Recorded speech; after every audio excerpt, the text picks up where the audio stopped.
Hey guys, today I brought some Dark Souls 3 content. Yes, I know, it's the summer of the year of our Lord 2023, and there's few reasons I've returned here. Elden Ring was getting stale before 1.10 patch, and then I've noticed Return to Lothric event is happening, as well as few content creators I watch like Bren and Fel have uploaded some Dark Souls 3 stuff.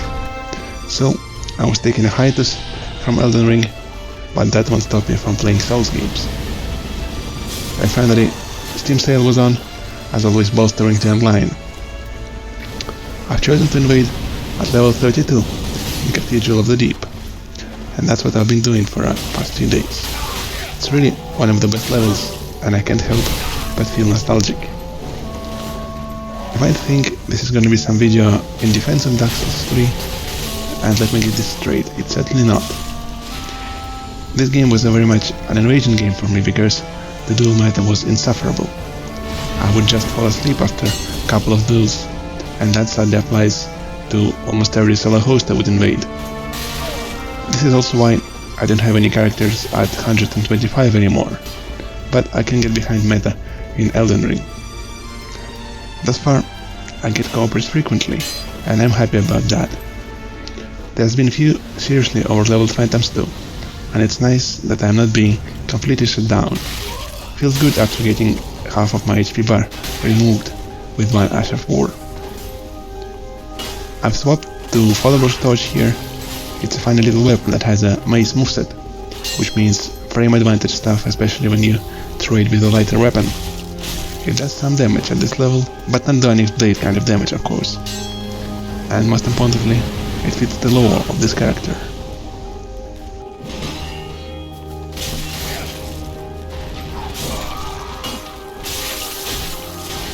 As a short side note, I've tried to use that again here without knowing I cannot really do that as an invader, unless host has used a seed. Sadly, this spell goes straight to dumpster, and I'm still gonna talk shit after 6 years because of what they did to hexes in this game. I guess the only usage of this is during dried finger runs, when you are purple. Last time I've seriously played Dark Souls 3 was on a Cathedral day. That was an event that Dashing came up with.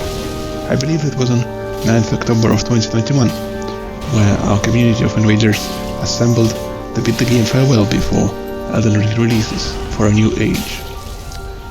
Most of my muscle memory for this game is gone. I can't pivot efficiently anymore, or do stuff like roll and punish backstabs reliably. So what you're gonna see here is some rustic play. Anyway, let me briefly talk about some quality of life improvements I was taking for granted in Elden Ring. One of them is being able to use weapons Ash of War in main hand without the need of two-handing it. The amount of times I tried to buff my Onyx Blade, but did the refill move from my Pyro offhand instead is insane. Just that Elden Ring muscle memory is kicking in. I'm still indifferent about the two-hit combo, but I know a lot of folks that are glad it's gone. Other changes: there's a lot more attacks and moves in Elden Ring that you can't really react to. Instead, you have to make a read.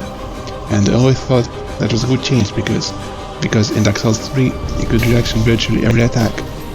And if you take a look at the meta, the weapons that everybody liked to use, they were so strong specifically because they were very difficult to react to. Things like Murky and Corvian Knife, Pontiff Knights, and other curved swords, or offhand Estok. That was one of my personal favorites. So a game that forces you to make reads and won't let you just react to attacks all the time, I think that's a good change overall.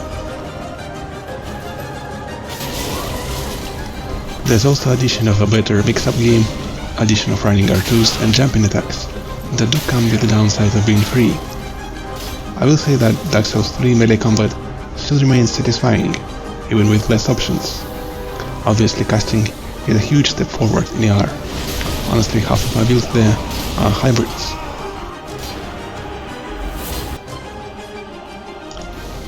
So, I have arranged clips in this video in a way of progressing through the level, and I have actually learned something. If you stand by the Rosaria's porch, you are likely to get an invasion on rafters, and if you stand by the main gate, On the opposite side, there's a high chance you'll invade by fog wall. The whole level is great, so I don't really have a preference where to invade, as long as it's not some bonfire duel.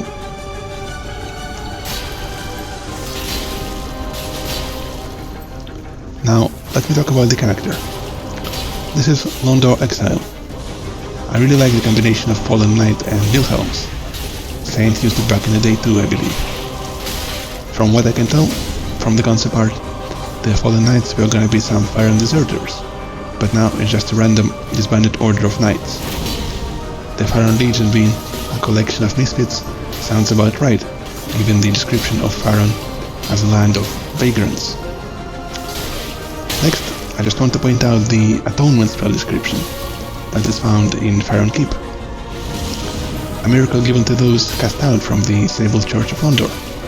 Attracts more attention from foes.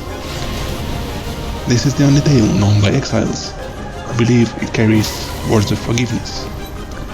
Cursed journeys too must ultimately come to an end. So, for this character, my headcanon is he's a Londor outcast that joined this disbanded order of knights, only with his sword at his side.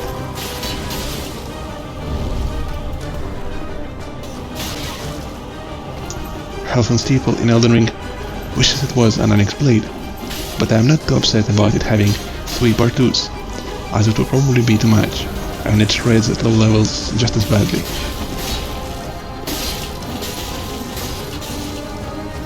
Pyromancies don't really feel the same way, although it's hard to pass on Giant's Flame. This is nearly base casting speed without Sage's Ring or Wellvine, so I'm still getting used to that. By the way, this is the first time I used Black Serpent in like 6 years. Don't know why I was ignoring this pyromancy, but it's really good, and it makes people move. That's all I care about.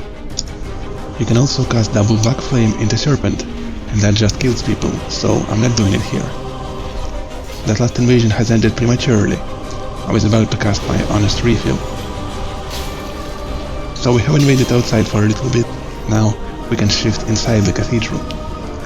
I'm being a jerk here, but the amount of times I've been cornered myself is infinite, so that's just taking a revenge, I guess. Black Serpent is also excellent for those narrow corridors, and this level is full of them.